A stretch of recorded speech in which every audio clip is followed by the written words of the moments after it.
Hello, and welcome to the NABIP Leadership Academy 201 module for navigating DE&I in the workplace. Jasmine and I will be your instructors for this course, and we'll start by introducing ourselves. So my name is Michelle Natardi, and I am passionate about working with businesses and building relationships within the health insurance industry. I'm currently a consultant with the Boone Group, representing the Pacific Northwest, and I am the Region Chair 8 for NABIP's Leadership and Development Committee. I am also a co-chair of a DE&I employee-led resource group and an environmental nonprofit executive committee. In my free time, I enjoy backpacking, snowboarding, traveling, and trying new things. Hi, everyone. My name is Jasmine Keating, and I am the head of sales and business development at MZQ Consulting. I am also the professional development chair for NABIP of Maryland. In my free time, I enjoy traveling, spending time with my family, and visiting local coffee shops in my area in search of the best latte in Maryland. I am very passionate about this module, and I'm looking forward to guiding you through it. So let's get started. So what's on the agenda for today? In this module, we'll be covering the following: defining diversity, equity, and inclusion, DE&I statistics, how to make your company more diverse, how to implement DE&I in the workplace, how to have difficult conversations through a DE&I lens, and last but not least, key things to remember. Let's start with defining diversity, equity, and inclusion. So diversity is the representation of people of different backgrounds, cultures, and identities in an environment.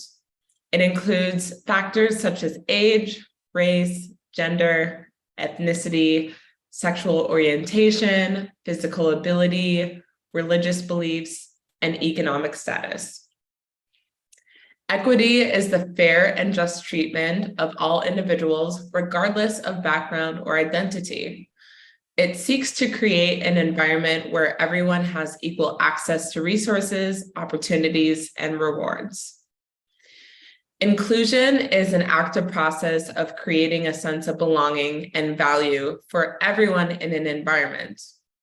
It is an ongoing effort to ensure that all individuals are accepted, respected, and supported, and have an opportunity to fully participate and contribute. So Michelle, what does that really mean to us? Let's start with diversity. When we talk about diversity, we are referring to any characteristics which can be used to differentiate between different groups and individuals. This includes, but not limited to, race, gender, religion, sexual orientation, disability, etc. It is common for people to only think of two categories, such as Black and white, when discussing this issue. However, in order to make real progress, it is essential to teach ourselves, as well as others, to recognize and value all differences. Next up, we have equity.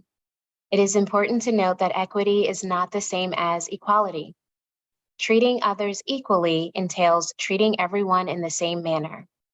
But when you treat others with equity, you are providing assistance in a wide range based on their individual needs. It is important to remember that everyone must be treated fairly. And by treating others fairly, you can also support them in a number of ways that are tailored to each person's particular requirements. An organization's diversity and inclusion efforts must be built with equity in mind, which involves recognizing each person's distinctive qualities.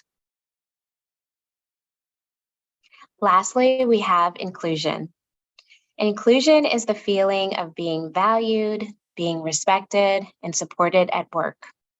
In the workplace, this could mean being recognized for accomplishments, feeling appreciated and valued, collaborating with different groups and having their voice heard, encouraging employees as well as giving them the opportunity to step up, lead, and truly be a part of the experience. Okay, let's talk some facts. Statistics shows that diversity and inclusion in the workplace are still far from where they need to be. That's okay, don't worry about it. We will work hard to get those numbers where they need to be.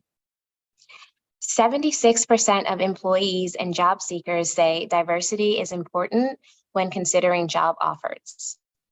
74% of millennials believe inclusion makes a company more innovative. And 35% of HR leaders say diversity, equity, and inclusion are amongst their top 5 priorities for 2023. This is what we absolutely love to hear, and we encourage you all to take this challenge.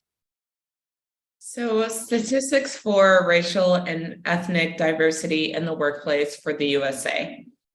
So 76.3% of the US workforce is white, 18.5% are Hispanic or Latino, 13.4% are Black or African American, 5.9% are Asian, 1.3% are American Indian or Alaska Native, and then 0.2% as of 2022 are Native Hawaiian or Pacific Islander makeup. This is a problem and we need to fix it. So let's talk about the advantages of a more diverse workplace. Being a part of a diverse company has countless advantages, and it just makes you feel good. The first advantage is increased employee engagement. Employees will no longer feel isolated and instead feel free and comfortable to engage with different groups. Next, increased range of ideas. When diverse teams made a collective decision for a company, they outperformed individual decision makers 87% of the time. Finally, we have collaborating and problem solving. When people with varied viewpoints, experiences, and abilities discuss problems, they tend to come up with more innovative solutions. That definitely sounds like a team that I want to be a part of. Michelle, can you tell us some stats for companies who are more diverse? Definitely. Diverse companies enjoy 2.5 times higher cash flow per employee. Diverse management has been shown to increase revenue by 19%. Companies that welcome diversity are 1.7 times higher innovative. Gender diverse companies are 15% more likely to surpass industry median financial returns. And from 2018 to 2020, companies with more than 30% of broad seats occupied by women delivered high year-over-year revenue than less gender diverse counterparts. And diverse companies are 70% more likely to capture new markets. That sounds like a win to me. Okay, so let's talk about some ways to promote diversity and inclusion in the workplace. First things first, you have to acknowledge that there's a problem and take action. Creating a diverse, equitable, and inclusive workplace is a commitment that many executives find difficult to make. Just remember that honesty is key when discussing your company's current state and future goals. Okay, so Jasmine, how do I get started? I'm glad you asked. Start by measuring. You want to take advantage of the data that you already have available to you through interactions you have already had. An organization can start measuring metrics by looking at 5 categories.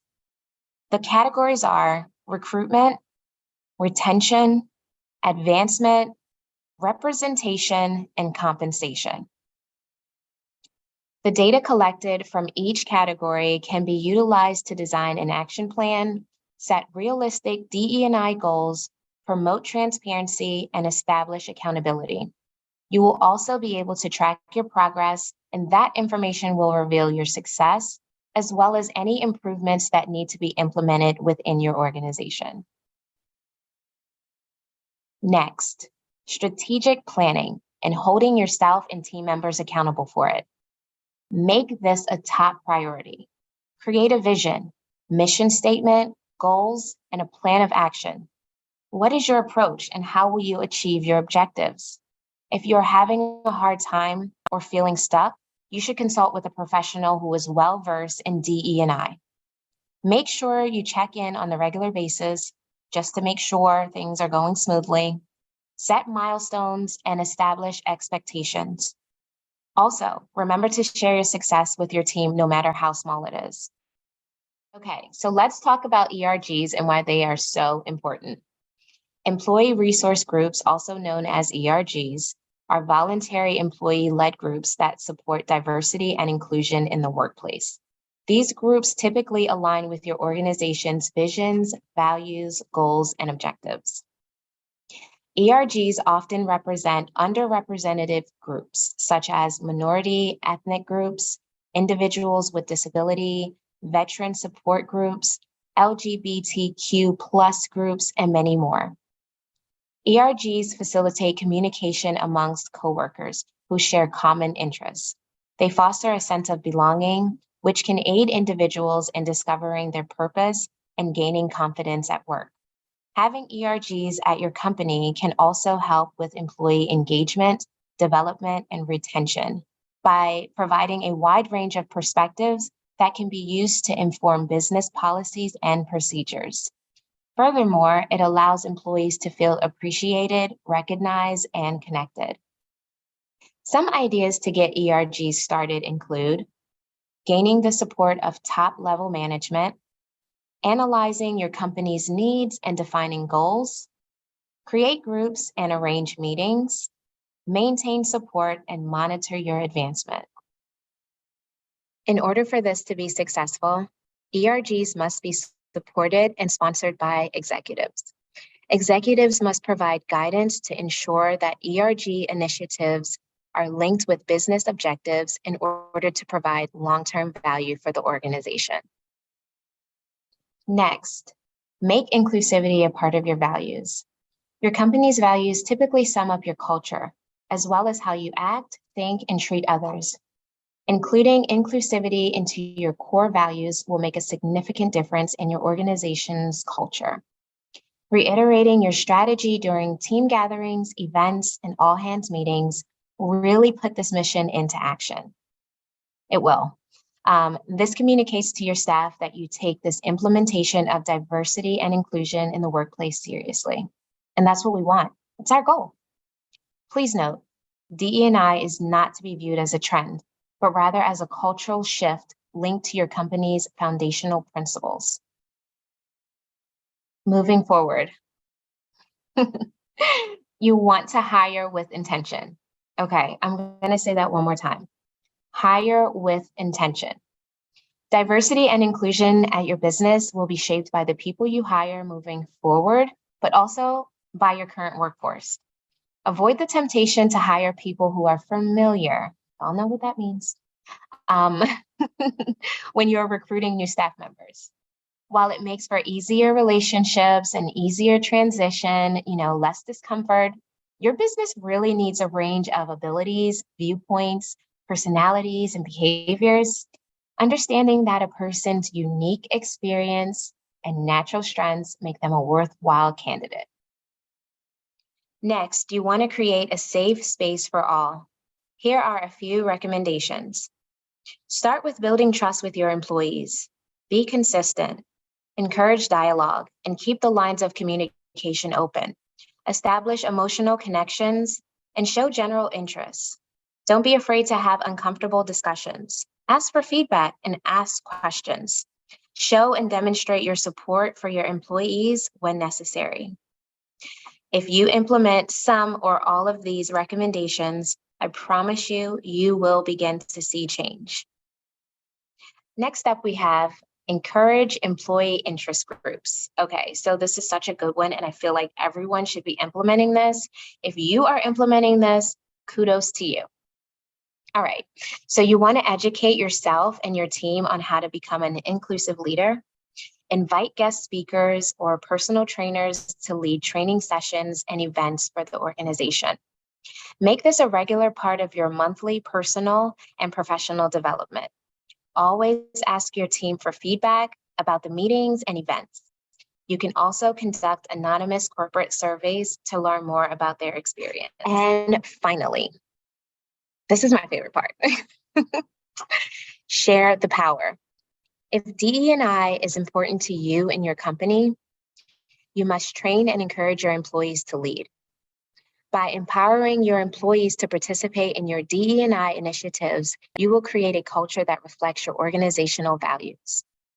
Encourage cross-departmental shadowing so that people can learn new skills and work with diverse groups. Assist your staff by providing them with the necessary time, support, training, and resources they need to be successful. Any success, no matter how small it is wonderful. The greatest approach to achieving your DE&I objectives is to begin. Interacting with people from different cultures can involve learning about their customs and traditions, listening to their stories, respecting their beliefs and values, and being open to learning about new perspectives. It's also important to demonstrate a willingness to be patient and understanding during any interactions. Being culturally sensitive and aware can go a long way in fostering positive relationships and growing appreciation for delivery. So how do you have a respectful conversation and come to a neutral point with someone that you don't agree with? So have an open mind before going into a situation and assume good intent. Be willing to consider different solutions and approaches. Listen to their opinion and ask questions to better understand their perspective. Avoid personal attacks and focus on the issue at hand. Speak calmly. Identify a common ground and compromise where possible. Be willing to make a conscious effort in order to come to a resolution. Acknowledge that you disagree, but respect the other person's opinion. Acknowledge that both sides have valid points and that you understand where the other person is coming from. Focus on the facts instead of arguing about opinions and feelings. Try to focus on the facts of the situation. Use the power of negotiation. Use negotiation techniques such as brainstorming, diving into interests, and exploring trade-offs to reach a conclusion. Take a break. If the disagreement becomes too heated, take a break and allow time for both parties to cool off. Seek outside help. If you are unable to come to a conclusion, seek help from a third party. And lastly, end the conversation with respect and a mutual agreement. So perhaps you are having a conversation with someone from a different country or culture that is more sensitive. Before having the conversation, educate yourself about where they are coming from or what you could run into. Once you are informed, go into that hard conversation with that in mind. Whose role is it to have difficult conversations and to create a safe space for employees? Any answers? Any guesses? Well, if you said CEO and leadership team, you are correct. The CEO and leadership team are responsible for making the workplace a professional and safe environment to work in. They should feel confident having difficult conversations and taking action when necessary. Ultimately, everyone plays a role in creating a safe environment. To foster an atmosphere where employees feel free to be themselves and ask questions and offer potential solutions to problems, employees should have access to a variety of resources. You are likely to see an increase in staff retention and engagement if you work to make your organization a better environment for everyone. As we wrap things up, I want to leave you all with some key things to remember. Number one, always be willing to learn. An open-minded person is willing to acknowledge, explore different ideas, cultures, perspectives, and concepts. Number two, be flexible. Have a willingness to change or compromise in certain situations. 3, treat everyone as an individual. No one is the same. Everyone has their own strengths and weaknesses, viewpoints, experiences, and ideas. 4, Be empathetic. Practice being empathetic towards people around you and be mindful of your thoughts about others. Do not compare or judge. Be kind, please. And last but not least, be patient. This is not a one-size-fits-all program. Everyone is adapting and learning, so be patient and be kind to yourself and your team. Remember, there's one goal and we are all in this together. We encourage you to bring these practices into your workplace. So make sure you are living and leading by example. Model inclusive behaviors and language and provide feedback to mentor colleagues who are not doing the same. Create a safe space for employees to discuss DEI issues. Encourage open dialogue and encourage forums in which employees can share their experiences through and thoughts on DE&I. And then lastly, celebrate. Let's have a great celebration. Celebrate and recognize the unique experiences of your employees. Every organization gains from having a broad perspective because it presents a positive image to the public.